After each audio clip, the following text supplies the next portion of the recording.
돌아가는 길인데 퇴근 시간이라서 그런지 차가 좀 막히죠.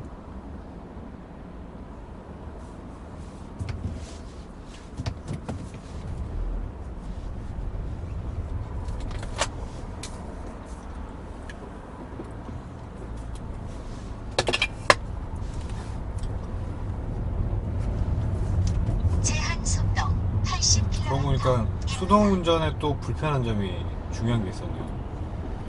차 운전을 하면서 뭔가를 마시거나 먹는 게 이제 쉽지가 않다라는, 그게 좀 불편하네요. 기어를 계속 바꿔야 되니까 오른손이.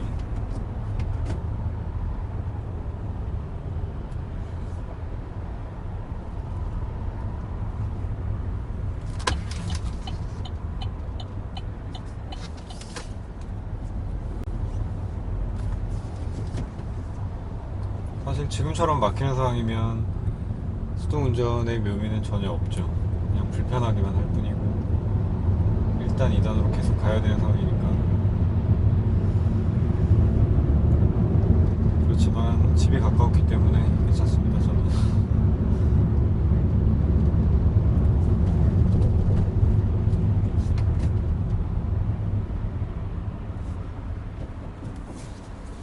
자, 지금 이제 딱 역광 상황인데 해가 지금 이쪽에 떠 있어가지고 딱 시야를 가리는 그런 상황인데, 자, 이런 상황에서도 운전을 조심히 하셔야 돼요. 왜냐면은 앞차에서 들어오는 어떤 브레이크 등이라던가 이런 것들이 햇볕 때문에 잘 안 보일 수가 있거든요. 잠시 후 과속에 주의하십시오. 뭐 안전거리 유지하는 건 100번을 강조해도 사실 지나치지가 않죠. 달리다 보면 원래는 이제 그렇게 하면 안 되지만 브레이크 등 안 들어오는 차들도 많이 보이거든요. 이제 그런 차들 같은 경우에는 그 앞차랑 바짝 붙어서 달리다가 갑자기 차가 훅 가까워지는 그런 느낌을 받게 돼요. 그럴 경우에는 굉장히 위험한 상황이 발생할 수 있기 때문에 앞차랑 거리를 적당히 좀 띄우고 그렇게 운전을 하시는 여유도 사실은 좀 필요하지 않나라는 생각이 듭니다. 물론 현실은 그렇게 운전을 하다 보면 막 끼어들죠. 그런 부분도 있긴 한데 그런 것보다는 안전이 더 중요하니까.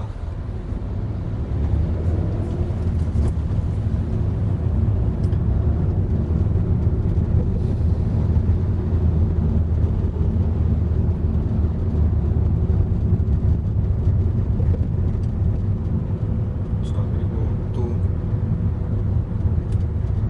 한 가지 악용의 단점, 어디서 나는지는 모르겠지만 잡소리가 굉장히 많이 납니다. 여기저기 막 덜덜덜 소리가 많이 나요. 단점이에요.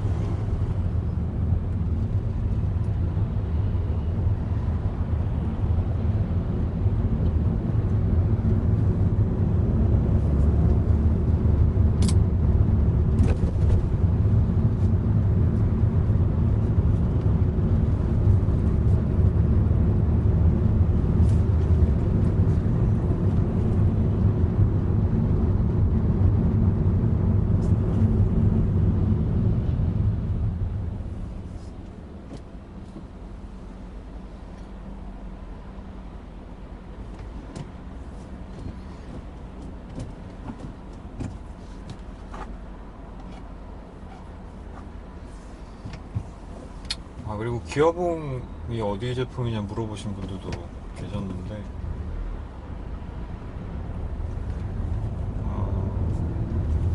이제 쉐보레 같은 경우에는, 쉐보레라고 다 묶어서 얘기를 할 수는 없겠고, 이제 아베오 같은 경우에는 이 수동 기어에서 기어 이 노브라고 하면 되겠죠. 이 위에 부분 요것만 교체를 할 수 없게 돼 있더라고요. 처음에 이제 제가 퀵시프트 작업을 하고 싶다라는 생각은 들었었는데, 그 이전에 타던 아반떼 같은 경우에는 이제 퀵시프트 작업을 하고 클러치 같은 경우에도 유격을 좀 낮게 잡아서, 그러니까 지금 같은 경우에는 클러치를 좀 많이 이렇게 떼야 동력이 전달이 된다면, 이제 그때 유격 조절 작업을 했을 때는 클러치 높이가 좀 낮았어요. 그래서 조금만 떼도 바로 동력이 전달이 되기 때문에 탁탁 이런 식으로 변속이 가능했었거든요. 너무 위험했네.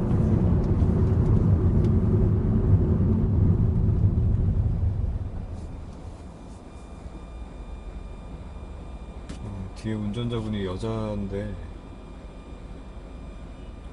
항상 그 끼어들기를 할 때는 뒷차를 보고 끼어드셔야 됩니다. 이런 경우에 사고 날 수 있어요. 지금도 보니까 그냥 깜빡이 놓고 밀어 넣은 다음에 저를 본 것 같은데, 지금 차 안에서 끊임없이 딴짓을 하고 있네요.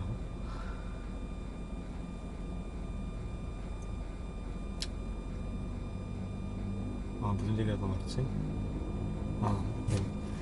이 기어 시프트 이 노브만 바꿀 수가 없게 돼 있고, 이게 통으로 다 돼 있더라고요. 그래서 처음에는 이제 지금 여기 기어 부츠 같은 경우에도 순정 제품이 아니라 이제 바꾼 건데, 순정 같은 경우에는 굉장히 얇은 인조 가죽으로 돼 있어요. 그래서 여기 지금 1단이랑 후진 들어가는 부분이 찢어져서, 그래서 이제 처음에는 그 부츠만 바꾸려고 이 위에 시프트 노브가 풀리면 이제 부츠만 빼가지고 바꾸려고 했더니, 약 500m 세상에나 이걸 다 통으로 파는 거예요. 이동식 말이 과속에 안 돼. 주의하십시오.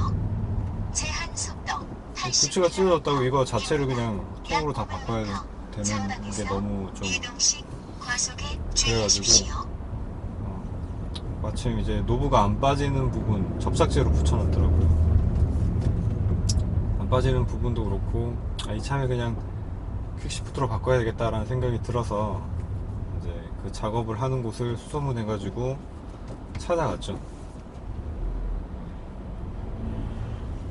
그래서 퀵시프트 작업을 이제 그때 했는데, 퀵시프트 작업을 하기 전에 이제 저는 이 부츠, 찢어진 부츠를 교환하기 위해서 이제 또 알아보니까 이게 이제 전체를 다 통으로 바꿔야 된다.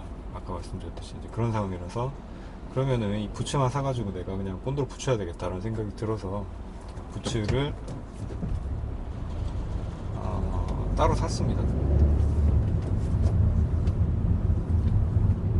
얘기하고 보니까 또 생각이 나는데, 지금 좀 오래전 했던 작업이라 제가 잊고 있었는데, 그 부츠를 제대로 끼워 넣으려면 이 노브를 뺀 다음에 끼웠었어야 돼요. 그 위에 이제 쇠로 돼 있는 그 링이 있었거든요. 그래서 그 링을 이제 위에 끼웠어야 되는데, 말씀드렸다시피 이 노브를 뺄 수 없게 돼 있어가지고, 그래서 그 링은 사용을 못하고 그냥 그 부분을 가위로 오려낸 다음에 안쪽에서 이제 케이블 타이로 그냥 묶어버렸죠.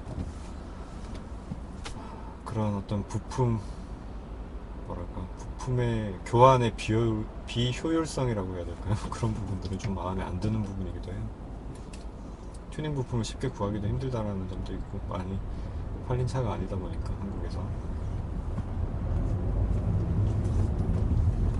아무튼 그래서 이 퀵시프트로 바꾸고 나서 좀 기어가 들어가는 느낌이 약간 더 묵직하고, 좀 금속 재질로 되어 있는 기계를 다룬다라는 그런 느낌이 상대적으로 좀 들게끔 그렇게 바뀌었습니다. 그 전까지는 들어가는 느낌이 굉장히 가벼웠었거든요. 그거는 공통점인 것 같아요.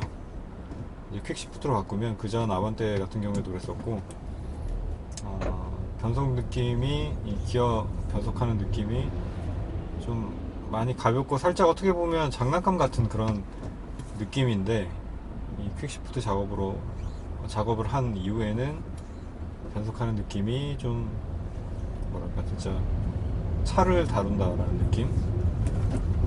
내가 이제 차를 직접적으로 기어를 변속하는 그런 느낌이, 좀 체결감이라고 하면 될까요? 그런 느낌이 확실하게 드는 부분, 그런 부분들이 마음에 들었습니다. 물론 이제 변속하는 이 거리가 좀 짧아짐으로 인해서, 순정기어 같은 경우에는 이 변속되는 폭이 좀 컸거든요. 근데 이제 이 폭이 짧아짐으로 인해 좀 신속한 변속이 가능하다라는 그런 장점도 생겼죠. 사실은 그게 퀵시프트의 이제 주 목적이기도 한 거고요.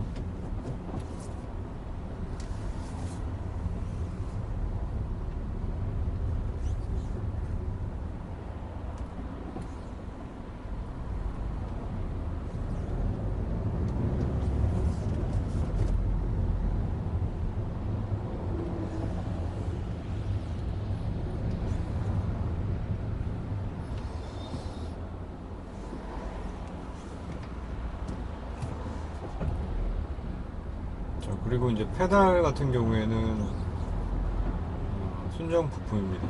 순정 알루미늄 페달을 사서 그냥 제가 작업을 했고요.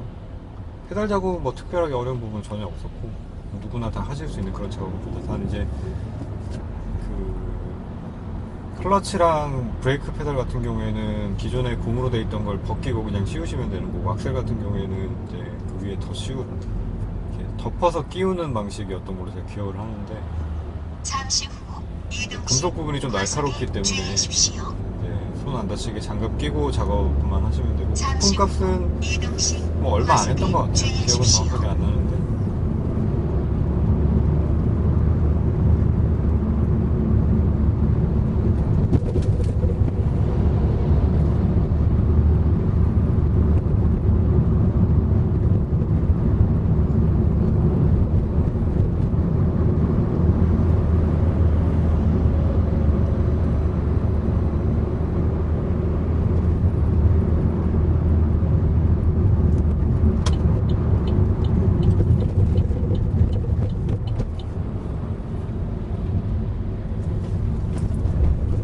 지금도 이제 RPM이 좀 떨어지면서 가속 능력이 떨어졌기 때문에 제가 원클러치로 이제 기어를 내려주면서 RPM 보정을 하고 이제 차에 힘을 좀 붙여준 거죠. 방금.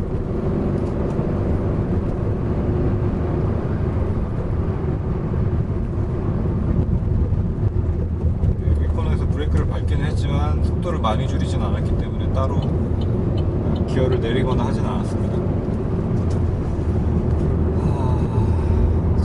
제 차와 이제 제 운전 스타일에 대해서는 거의 웬만큼 설명을 다 드린 것 같은데, 약 500m 장막에서 과속에 또 주의하십시오. 궁금하신 점이 있으시면 제한 속도 60km. 댓글로 남겨주시면 또 제가 관련된 답변을 또 달아드리도록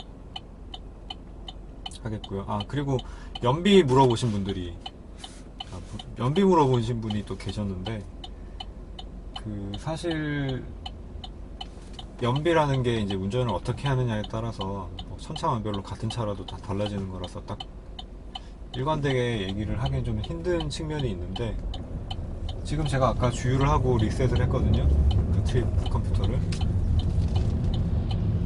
그 다음에 아까 지금 영상에서 보시면은 아시겠지만 꽤 정체되는 상황에서 주행을 하고 이렇게 왔는데, 지금 트립 컴퓨터 상에 표시된 연비는 한 11km 정도? 네, 이 정도 나오네요. 그래서 시내 주행하면은 제 실제로 이제 장기간 측정해본 연비도 그렇고, 제가 거의 시내 주행 위주로 운전을 하는 편인데, 물론 항상 막히는 길을 다니진 않고요. 주정차 단속 구간입니다. 그런 편인데 대략 한 10km대 정도 나온다고 말씀을 드릴 수 있을 것 같아요. 뭐 고속도로 달리면 고속도로에서도 제가 뭐 80km 정속 주행을 한다든가 그렇게 운전을 하진 않고요. 답답하게 운전을 하지는 않고, 경우에 따라서 좀 밟기도 하고 이렇게 운전을 하는 편인데, 그렇게 연비 신경 안 쓰고 운전을 해도 고속도로에서는 대략 한 15km에서 16km 정도? 그 정도 나왔던 것 같아요. 연비 주행하면 훨씬 더 잘 나올 것 같고요. 한 18km, 19km 정도까지 나올 것 같아요.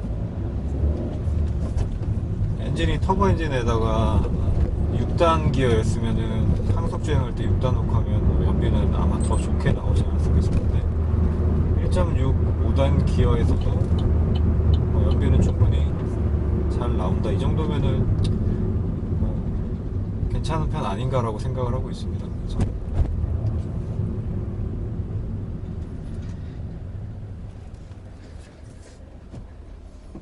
애초에 제가 이제 이 차를 고른 게뭐 선택의 폭이 수동 변속기로 선택할 수 있는 선택의 폭이 많지 않기도 했거니와 그 차량 잡지에서 리뷰해 놓은 이제 그 리뷰를 보니까 아베오가 굉장히 차체가 튼튼하다라는 그 내용이 있었고, 그래서 이제 아베오를, 또 제가 작은 차를 좀 좋아하는 편이에요. 그래서 소형차를 보고 있던 와중에 아베오 디자인도 괜찮다라는 생각이 들었었고, 그리고 수동 변속기 매물을 찾던 와중에 나와서 선택을 하게 됐죠. 연비는 아마 다 고만고만하지 않을까 싶었습니다. 그전에도 그랬지만 이제 연비라는 거는 저는 어떻게 운전하느냐에 따라서 달라진다라고 생각을 하기 때문에, 그 탑기어 UK 버전에서도 보면 그 BMW M3와 프리우스가 트랙을 달리면서 연비 대결을 한 게 있는데요. 되게 결과가 재밌었는데,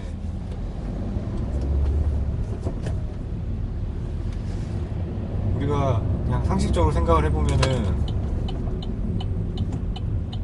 당연히 프리우스는 경제성을 첫 번째로 여기는 차인데, 프리우스가 연비가 더 좋게 나왔을 거라고 생각을 하지만, 트랙을 달리는 상황에서, 그러니까 차의 한계 성능까지를 끌어올리는 상황에서는 BMW M3가 더 연비가 좋게 나왔다라는 거죠. 그런 극단적인 예로 보건데, 그런 예를 봐서도 사실 실제적으로 차는 뭐 어떻게 운전을 하는지에 따라서 연비가 많이 다르게 나올 수 있다고 생각합니다. 그리고 또 운전을 하실 때 이제 자동 변속기 같은 경우에는 좀 다른 얘기가 될 수 있을 것 같기도 해요. 근데 이제 수동 같은 경우에 무조건 고단 기어로만 달리는 게 연비가 잘 나오는 것 같진 않아요. 제가 이제 그런 생각을 느낀 게, 차가 충분히 힘을 받는 정도, 그 토크가 나오는 정도 RPM에서 변속을 해서 그 엔진에 큰 부하를 주지 않는 정도의 어떤 그런 운전을 하셔야 연비가 잘 나온다라고 저는 느끼거든요. 왜냐하면은 예전에 이제 그 연비 대결을 하는 그런 이제 대회 같은 데 나간 적이 있는데, 그때 의외로 제네시스 380 모델이 1등을 했어요. 수동이었는데. 그래서 이제 생각을 해보니까 차가 그러니까 대회기량 차다 보니까 출력이 잘 나오잖아요. 그래서 그 산길 오르막이나 이런 걸 올라가는 데 있어서 제 차에 비해서 어떤 그 기름을 좀 덜 사용한 게 아닌가. 그래서 이제 일반적인 주행을 할 때에도 변속 시점을 너무 그 RPM 낮은 시점에서 하시는 것보다는 한 2,500이나 한 3,000? 저 같은 경우에 시내에서는 보통 한 3,000 미만으로 보통 변속을 하는데, 2000rpm보다 조금 높은 수준에서 변속을 하셔야 크게 엔진에 무리가 없이 주행이 가능하지 않나 라고 생각을 한번 말씀을 한번 드려봅니다. 이게 뭐 검증을 제가 따로 해본 게 아니라서 맞다 아니다로는 말씀을 드리기가 어려울 것 같은데, 그냥 제 경험상으로는 좀 그렇지 않나라는 느낌이 들었습니다. 너무 차를 이제 소위 얘기하는 살살 타도 2000rpm 미만으로 무조건 주행해야 된다, 뭐 이런 어떤 강박으로 살살 타도 연비가 그닥 잘 나오지는 않더라고요. 이제 그런 걸로 봤을 때는 제 생각에는 이제 토크가 어느 정도 나오는 상황이어야 차량 연비에도 좋지 않나. 그래서 뭐 연비 운전을 중시 여기시는 분들은 좀 그 부분도 고려를 해서 운전을 하시면 연비가 좀 잘 나오지 않을까 싶네요.